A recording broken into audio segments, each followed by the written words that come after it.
What's up, everybody? Welcome to Ecom Warriors. Today we're going to make a video talking about the type of business that you should look for in a long-term type business when you create a Shopify store.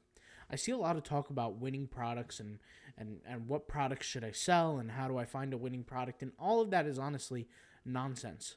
Of course, there are some products that are going to sell better than others, but not all products are created equal.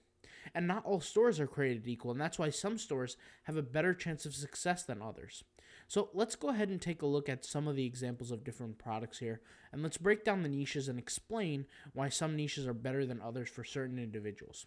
So if you're looking for a long-term type business, you're going to want to find a product in a specific niche where there are a plethora of different variations and different looks to that product. I'll give you an example. Let's take knives, for example. This is a deep sea scuba diving type knife, and there's many different kinds of knives, right? You could see here there's examples, and if we just do a basic search on AliExpress and we just search for knife, for example, right? Millions of different kinds of knives, kitchen knives that have all different kind of looks to them, right? We have pocket knives, switchblades, steak knives. The list goes on and on and on. If I was to create a store that's in the knife niche or a knife store, I would be very, very successful. And the reason why is because there's a plethora of different variations, different looks for products. You can create upsells, you can create downsells, you can create cross-sells, right? You can do a whole lot. And all you have to do is target one specific niche, and those are people who aren't interested in knives. But if you were to create a general store, for say, right, where you sell knives, you sell backpacks, you sell outdoor activity type of tools like garden tools, maybe you'll sell a designer backpack, for example. All these different products, it becomes very, very hard to find an individual who's interested in all those things, right? And so you can't actually multiply your income from the ad set that you're purchasing.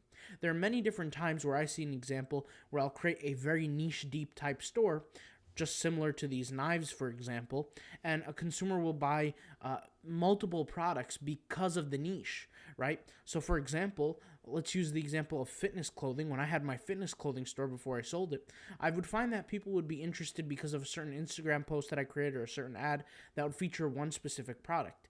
They would add that product to their cart, and then they would have upsells of other different products that they would purchase. Now, the reason why that is because there's general interest all over all the products that are in the store, as opposed to an interest just for one product.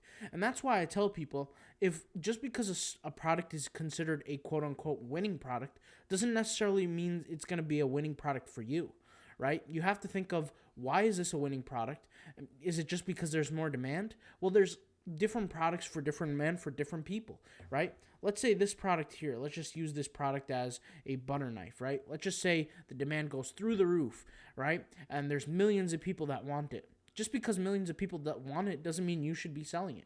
There's other products that much easier to reach an audience for to actually sell and make money. So remember, this winning product argument is a false argument that's been used for perpetuation on social media for you to buy into a software or to buy into a product of some sort to pay for as a consumer. It's not the ideal, okay? A winning product is a product that you can successfully market to a specific audience in need of that product. For example, this knife right here, a seafood market aquatic fish knife. That would fit for a certain market. Just because there are other products like this X-Acto knife that would sell much, much better doesn't necessarily mean you should sell this one over the other. Does that make sense? You have to be aware of that. So if there's one takeaway, is that if a winning product is quote-unquote winning, all it means is that there's higher demand for that product.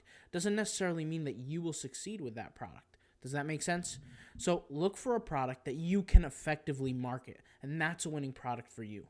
And just as a bonus tip, as we discussed earlier, pick a niche where you can offer a whole plethora of products in that specific niche that a consumer would be interested in all of those products equally.